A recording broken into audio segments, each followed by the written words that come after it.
طرح ایک زمانے نیشنلزم کا، سیکولرزم کا، کمیونزم کا، سوشلزم کا ایک زمانہ تھا. اس زمانے میں ہمارے امت اسلامیہ کے اندر سیکولرزم کا دین کے خلاف بہت سارے آئیڈیالوجیکل اٹیک ہوا اس سماج میں پورا. اس وقت میرے خیال سے ہمارے علماء لوگ، ہمارے جو مختلف ہمارے بزرگ لوگ اچھے طرح سوچ کے اسی آئیڈیالوجیکل اٹیک سے اس امت اسلامی کا بہت اچھے انداز میں اسکیپ لینے کے لیے کوشش کر دیا اسی آزمائش سے. اس زمانے میں ایک زمانے میں جس طرح کا سوشلزم تھا وہ سوشلزم ابھی نہیں ہے. اسی زمانے میں کس طرح کا نیشنلزم تھا وہی نیشنلزم ابھی نہیں ہے. اس زمانے کا کس طرح کا کمیونزم ہے وہ کمیونزم بھی ابھی نہیں ہے. نیا زمانہ کیپٹلزم کا زمانہ ہے.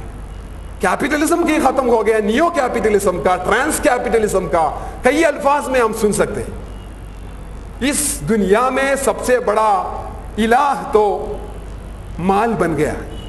مال سب سے بڑا الہ ایک دین کے حیثیت میں آ گیا. اس کے عقائد ہے اور دوسرا بہت سارے اس کا صفات بھی ہے، بہت سارا حصہ بھی ہے. اس دنیا میں اسی طرح آ کے ہم بول سکتے ہیں پولیٹیکل پاور کو بھی اصل پہ پاور نہیں، اکنومیکل پاور کے ہاتھ میں آ گیا. کئی مہینے پہلے ایسے ہو کہ لوگ پورا ہندوستان میں سیکس ایجوکیشن کے خلاف بہت بڑا کیمپین چلایا تھا. الحمدللہ ایک حد تک کامیابی رہا. اور میں کہنا چاہوں گا سیکس ایجوکیشن کس طرح ہمارے اس ملک میں آ رہے ہیں. وہ یہاں کے کوئی ایم پی والے اس کے بارے میں نہیں سوچا، کوئی بھی ڈسکشن نہیں ہوا، کوئی ڈیموکریٹک ڈسکشن نہیں ہے. ایسے ہی آ رہے ہیں، آپ امپلیمنٹ کرنا ہی کرنا. کیسے؟ کیونکہ یہ پورا معاملہ اکنومیکل پاورز طے کرتا ہے.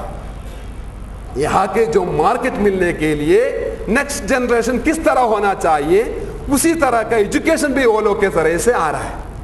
پیکٹ پہلے ہو گیا، 90s میں ہو گیا، راؤ جی کے زمانے میں بھی سائن ہو گیا. لیکن ہم 20 سال کے بعد بیدار ہو جاتے ہیں. یہ ابھی اس کا رزلٹ ہے بس، یہ ابھی اس کا بائی پروڈکٹ ہے بس. اس زمانے میں ہم چھوڑ دیا، وہ پورا سیاسی معاملہ ہے، وہ پورا یہ سماجی معاملہ، ہمارا کیا اس میں. اس وقت پورا سائن ہو گیا. جیسے ہمارے کیرلا میں کالا مرچ آپ دیکھا ہوگا، پیپر سب سے زیادہ 96% آف انڈین پروڈکشن کیرلا سے ہو رہا ہے. اسی کیرلا میں بھی باہر سے کالا مرچ امپورٹ ہو رہا ہے. ہمارا پورا گھر میں کالا مرچ کا پیڑ ہے یا اس کا یہ ہے پلانٹیشن. اسی کیرلا میں بھی باہر سے امپورٹ. کیا مجبوراً اب کرنا پڑتا، پہلے سائن ہو گیا ہے. کیسے کالا مرچ کیرلا میں آ رہا ہے اسی سٹائل میں ابھی ایجوکیشن بھی آ رہا ہے. ہمارا وہاں کے ایجوکیشن آپ کے ادھر بھی ہونا چاہیے، کیونکہ ہمارا سوسائٹی کا طرح بے حیائی کا ایک سوسائٹی ادھر بھی ہو.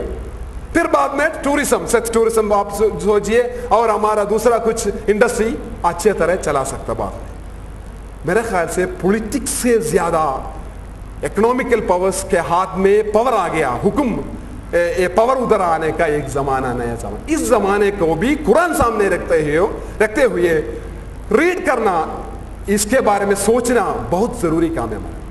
ایک زمانے میں کمیونزم کے خلاف کتنا انٹلیکچوئل کام ہوا، میرا خیال سے کیپٹلزم کے سامنے رکھتے ہوئے اسی طرح کچھ بھی نہیں ہوا ہمارے سماج میں.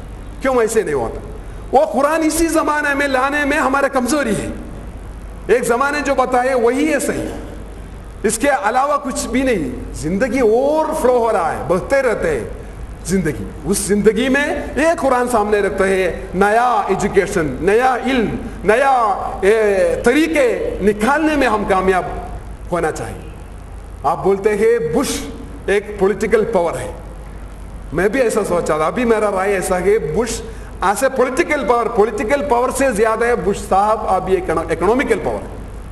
بش کے خلاف 9/11 کے بعد ایک ڈاکیومنٹری فلم آ گیا، مائیکل مور نے بنایا، امریکن.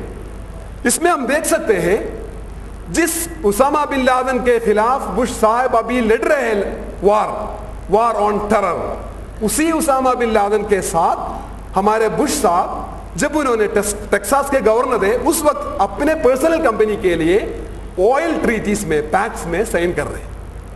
مطلب کیا ہے؟ مطلب آج سے پولیٹیکل پاور سے زیادہ بش صاحب ایک اکنومیکل پاور بھی. عراق پورا ڈیمولش ہو گیا.